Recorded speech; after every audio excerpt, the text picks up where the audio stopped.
Hello everyone, I'm Miao. Welcome to my video. Today I want to introduce the Empress of China's Qing Dynasty. When people visit Beijing, especially the famous sites like the Forbidden City and the Temple of Heaven, they hear a lot of Qing emperors' names. And honestly, it can be very confusing. Who was Qianlong? Who was Puyi? So in today's video, I want to explain all the Qing emperors once and for all. Not in a super detailed academic way, of course. Otherwise, you will close my video or fall asleep. So instead, I will connect the most important emperors with the most important events. And so when you learn about the history of China and Beijing, you will at least have a clear timeline in your mind. For example, who was the longest living emperor in Chinese history? Which emperor is the most familiar to Chinese people today? What happened to China's last emperor? Which emperor experienced the Opium War? And among the 12 emperors in Qing Dynasty, there was one lady, very powerful in late Qing Dynasty. Who was she? If you want to understand China's last dynasty and its final 12 emperors, keep watching. The Qing Dynasty was the dynasty closest to modern times and also China's last imperial dynasty. It lasted from 1644 to 1912. And after that came the Republic of China and the People's Republic of China. In fact, the Qing was a minority-ruled dynasty. They were Manchu people, originally from the northeast of China. They entered Beijing and eventually ruled the entire country. Today, we can hardly tell the difference from Manchu people and Han people. But back then, their culture was very distinct. Their court clothing, language, characters, and even the hairstyle, you may know the best. Men shaving the front of their heads and have the braid at the back. That was a Manchurian tradition. I think Qing history is the most familiar period for Chinese people. One reason is that it's relatively recent. And another reason is we have lots of TV dramas about Qing Dynasty. I grew up watching them. So, everyone knows one name or two names of the emperors in Qing Dynasty. So, 12 emperors in total, but only 10 of them ruled from the Forbidden City. The first two emperors in Qing Dynasty, they ruled in the northeast of China. They didn't enter the Beijing and unified the country. The third emperor of the Qing Dynasty, his title was Shunzhi. He was the first emperor to rule from the Forbidden City.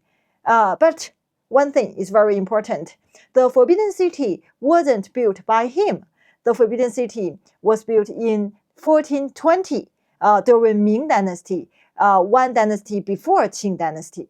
And the Qing emperor just used the palace left by the previous dynasty.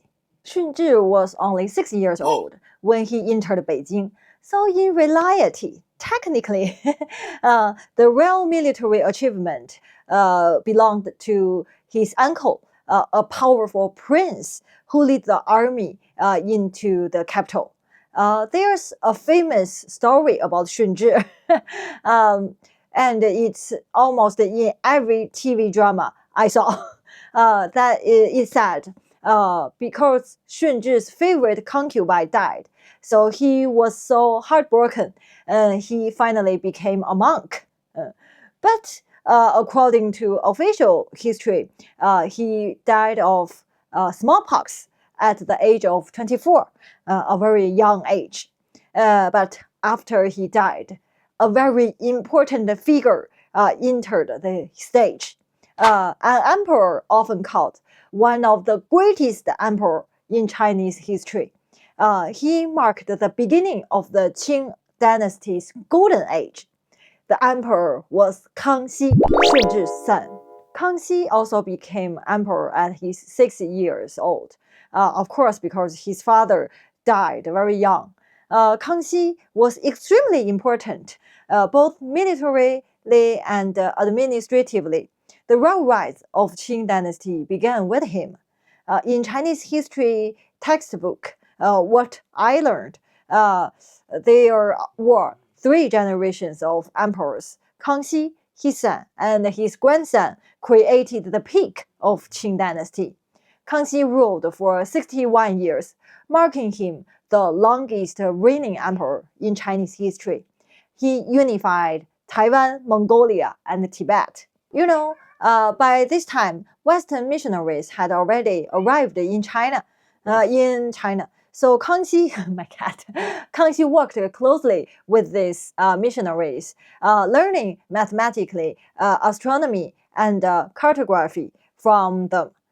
So his biggest mistake, he had so many sons, he couldn't decide which one to be the crown prince. This led to a famous power struggle named Nine Princes War. There are countless TV dramas about this war, and I love watching them. The winner of the struggle was the 4th son of Kangxi, Yongzheng. Yonghe Lama Temple, you know that, a very famous temple in Beijing, was his residence when he was the prince. After he became emperor, Yongzheng ordered execution of several brothers who had competed with him. So he was so ruthless, but also he was a very effective and capable emperor, especially when it comes to the economy. He also introduced a very important succession system. And do you know what was it? This was the beginning of the secret succession system. The emperor would secretly write the name of his chosen successor in an imperial decree and make it 2 copies, seal them in a box. One copy was hidden behind a plaque in a palace, and another one was kept with the emperor himself. Only after the emperor died, the ministers and officials opened the box and announced who was the next emperor. Before that, no one knew. And Yongzheng's successor is extremely famous. If you visit Beijing, you will hear his name everywhere. Believe me, this emperor, he knew better than anyone how to spend money and how to enjoy his life. He was also the longest living emperor in Chinese history. The emperor's title was Qianlong. To be honest, in the first half of his reign, he was a capable emperor, expanding Qing territory into Xinjiang. But in his later years, he became extravagant and indulgent. His greatest hobby. What's his greatest hobby? Spending money. The Summer Palace was built by him. The Temple of Heaven and the Beihai Park were rebuilt under his order. More than half of the treasures you see in the Forbidden City today was commissioned by Qianlong. If you watched my previous video to introduce all these attractions in Beijing, you also hear his name many times. He lived to 89 years old. There were roughly 490 emperors in Chinese history, and the average lifespan was only 41. But he lived to 89, more than double the age. Wow. Good for him. He traveled to southern China 6 times and fell in love with the scenery there.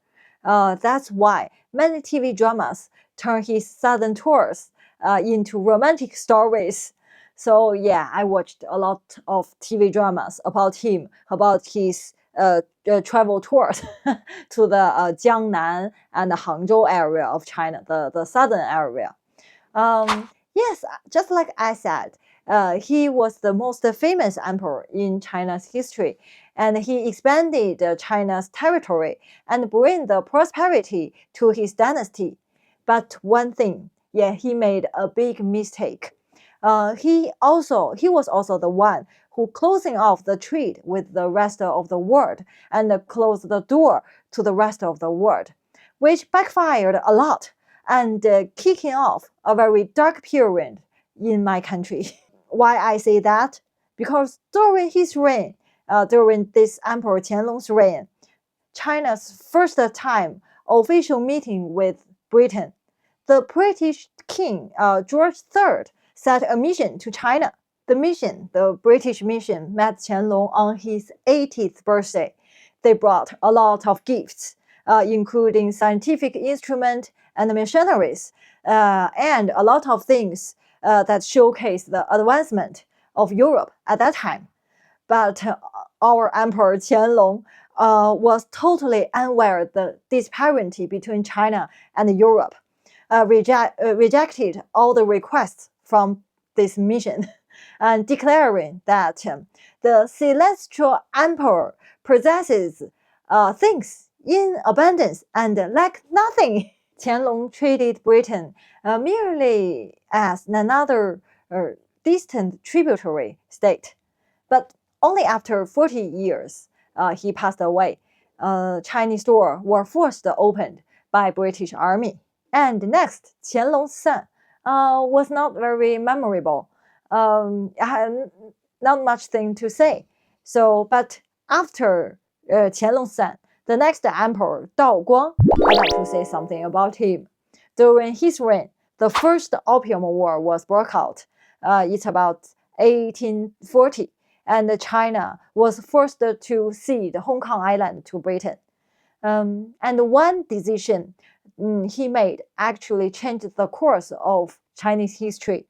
When he choosing his successor, he hesitated between his fourth son and his sixth son. He ultimately chose the fourth son, gentle but weak. This fourth son has a very famous concubine, the most powerful woman of the late Qing Dynasty. Western people called her the Dragon Lady, Empress Dowager Cixi. His sixth son, on the other hand, was impulsive but strong-willed. He became a prince responsible for foreign affairs.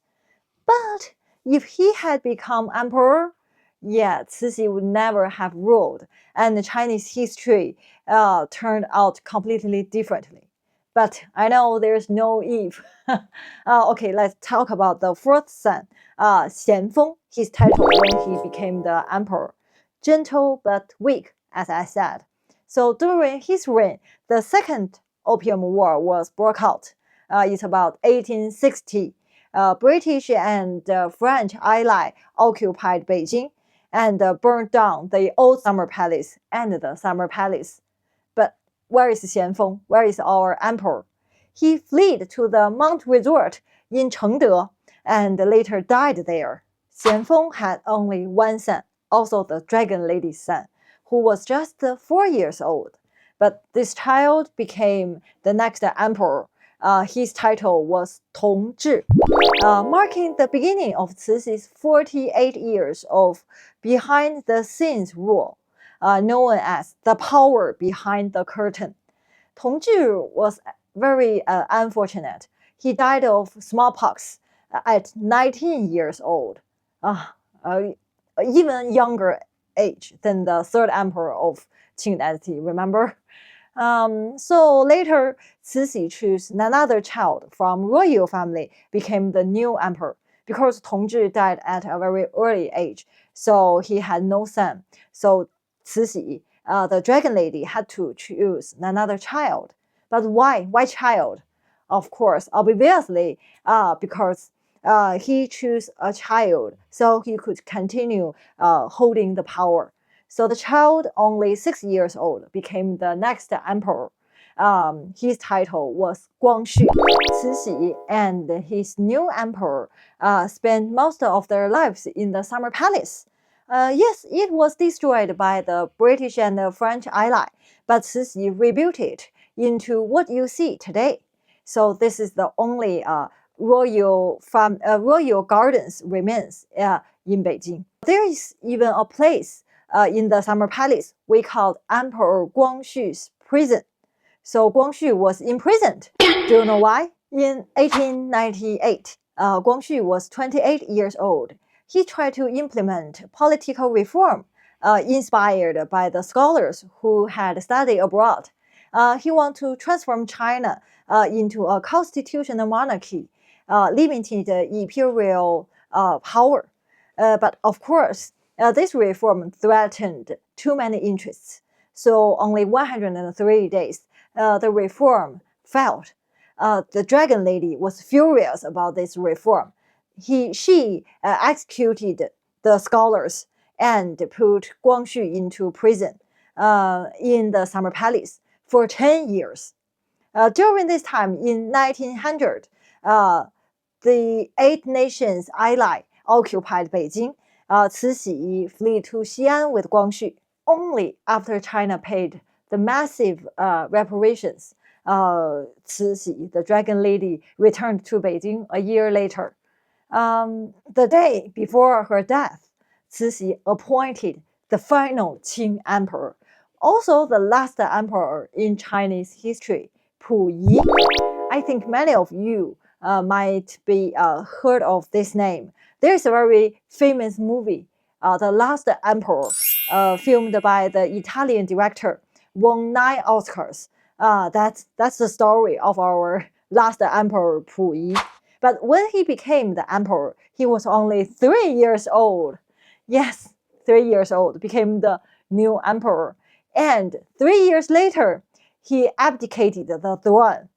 And then the Qing Dynasty became the Republic of China. Of course, you can imagine the decision wasn't really made by him.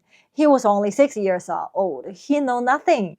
So the abdication edict was issued by the Empress Dowager, at that time, another Empress Dowager. His life was very dramatic, the last emperor.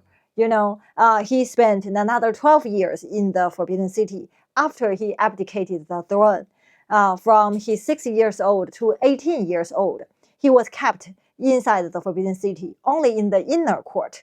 In the inner court, he was still the emperor. He had eunuchs, but only in the inner court, no outside at all. When he was 18 years old, in 1924, he was kicked out from the Forbidden City. He was firstly taken by Japanese to the Japanese concession in Tianjin, and they provide him a very beautiful house, and he had a very good life there for several years. And then the Second World War broke out. Japanese took him to China northeast, like the Manchu area. They set up a puppet state called Manchukuo, and then he became the puppet emperor. You know, the Second World War in China means the anti-Japanese war. The Japanese used his fame to set up this puppet state, but the Republic of China government has never agreed the sovereignty of this place. So we called this place puppet state. So he was the puppet emperor. He had no power at all, just to follow the Japanese order. But when the Second World War won, we won the Second World War, he was arrested by the Red Army from Russia. So he was taken to the Moscow and in the prison, of course, but a very nice prison. They treat him very well. And when the People's Republic of China was formed, he was sent by Stalin back to China, the northeast area of China. And he, as a war criminal, he was in prison for another 10 years. We called it re-educated from 1950 to 1959. And then Chairman Mao decided to release him. Then he was back to Beijing, became a commoner, and he even got a job as a botanic garden, as a gardener. Yeah, he got a job in a botanic garden. So he took care of these flowers, grass, and plants. Yeah, a commoner's life in New China. And finally, he died in 1967 because of kidney cancer. Okay, that's the 12 emperors in Qing Dynasty. The feudal dynasty's emperor to a citizen in New China. It's very long and complicated history. Okay, the video was just a simple overview of these 12 Qing emperors, focusing on the key events and how they connected to the places in Beijing. I hope I didn't confuse you. If there's any period of Chinese history you are curious about, please leave a comment and let me know. I'd be happy to keep telling you more stories about Chinese history. Thank you for watching. If you like my videos, don't forget to subscribe my channel. See you next time. Bye bye.